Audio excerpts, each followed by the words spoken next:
It sounds so good to me.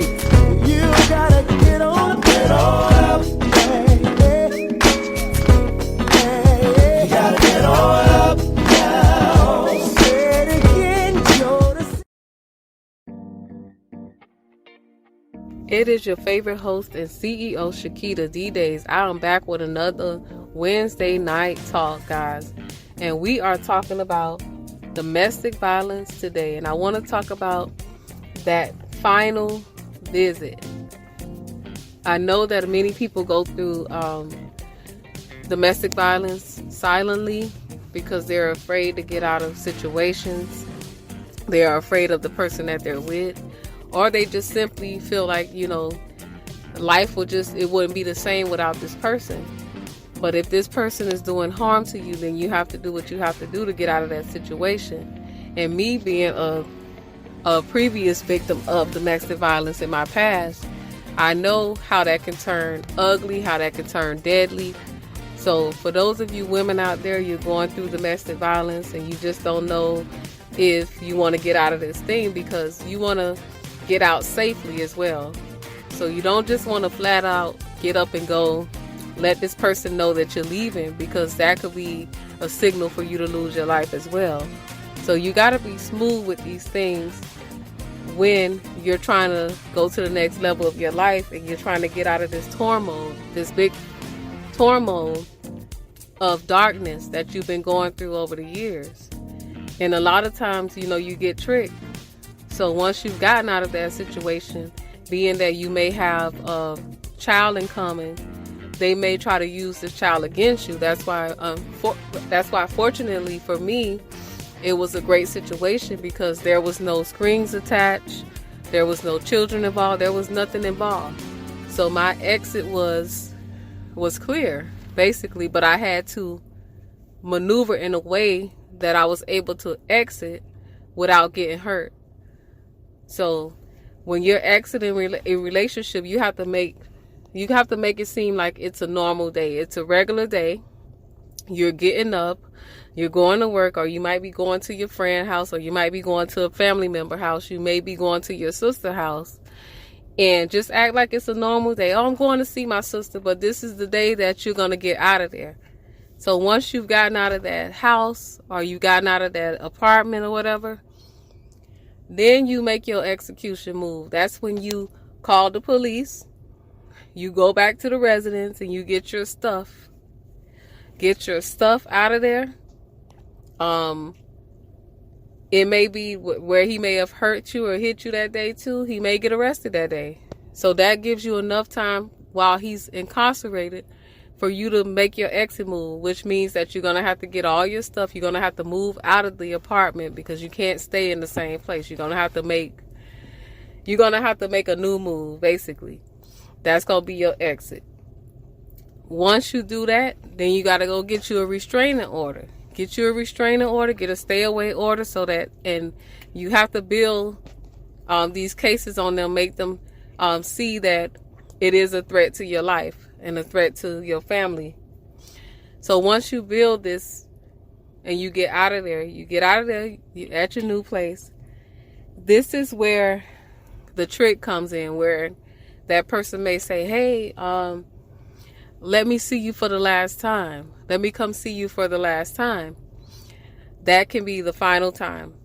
So whenever they say, let me come see you for the last time, or if you have a child, they may say, use your son or your daughter and say, hey, I want to see my son. Don't allow it to happen without the authorities there. Always have somebody there to guard you. Not a family member, because they're not going to care about that, but some type of authority there, just so that they can have second thoughts about what they want to do, because a lot of time you don't know what's going on inside their head, what's going on inside that moment of them seeing that you've picked up and left, and they're upset and angry, and they're not really thinking rationally. So that last time that they come and say, hey, I want to see my son, that's the time where they might turn the gun on you, and then turn the gun on themselves, or just turn the gun on you. So these are smart techniques that you can use to save your life, to get out of a toxic relationship. because you being in that toxic relationship anyway, it's going to hurt you anyway.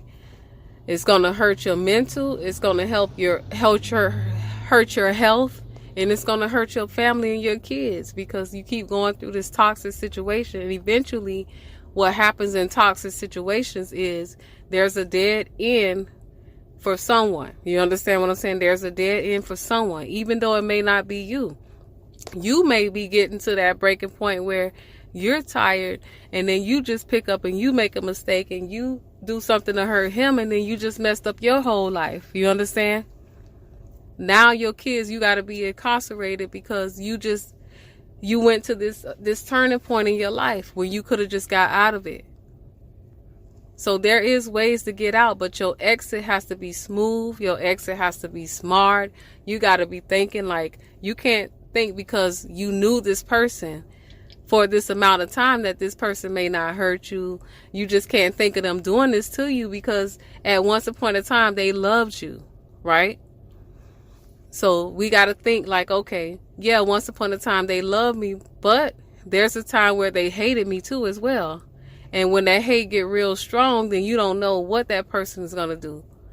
So these are just some smart techniques that you can use, especially women who are going through domestic violence, to exit, to make a clear exit. You have to act as if it's a normal day. Let's break it down. You get out of there. Once you get out of there, now you got to notify the authorities to go back with you so you can get your stuff. You got to get away for him to get out for a period of time so that you can move out. So if you're the person that's on that lease, so that you can go to your rent office and say, hey, I need to break this lease. It's an emergency. I'm going to have to move out. I'm going through some domestic issues. I've been receiving threats on my life from my companion, my mate, my husband, whoever it may be, your boyfriend, your girlfriend. This is how you're going to make that clear exit, but you're going to have to make that move. You can't stay in that place because what's going to happen is he knows where you are. So he's going to be showing up at your house, coming back. He may catch you walking outside. He may catch you going to the store or going to your job. So this is why this exit has to be the final exit. So that way it's not the final visit or your final life. You understand what I'm saying? So I just wanted to come to you guys with a little bit of life knowledge, for a change. Just because I know that there are some women out there that may be going through things silently. Just to let you know that you are not alone. Give you some techniques that can help you make that clear exit in your life. Give you some techniques that you can make that clear exit in your life and move to a safer ground. So thank you guys for joining me for another Wednesday night talk, and we'll see you guys on next Wednesday. We're going to be bringing these Wednesday nights talks back just to give you that knowledge, that wisdom that you need to keep you going in your life, to keep you sane, and to keep you protected and safe as well, because we know life is crazy and there's some crazy people out there.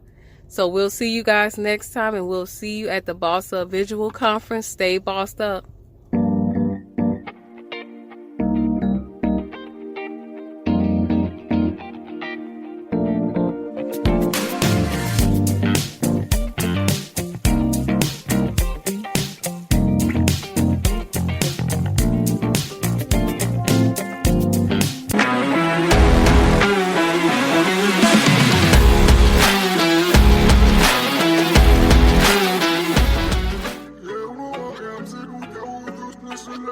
Yeah, it's going down. Join us at the Boss Up Visual Conference 2023. Tickets are on sale now.